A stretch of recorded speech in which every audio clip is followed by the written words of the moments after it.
ఏపీలోని మున్సిపాలిటీలు నగరపాలక సంస్థల్లోనూ వైసీపీ జెండా దించేయడానికి అధికార కూటమి ప్లాన్ చేస్తోంది.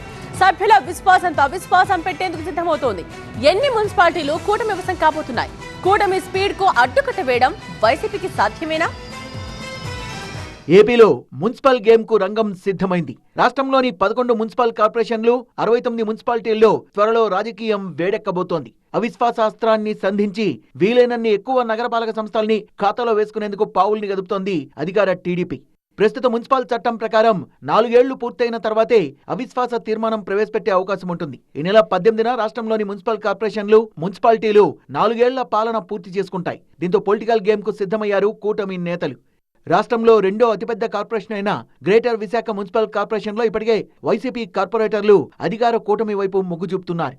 వీలైనన్ని ఎక్కువ కార్పొరేషన్లను కూడా తమ వైపు తిప్పుకునే ప్రయత్నాల్లో ఉన్నారు. ఒక విశాఖ మాత్రమే కాదు, అన్ని చోట్ల ఇదే వ్యూహాన్ని రచిస్తోంది ఎన్డీఏ కూటమి.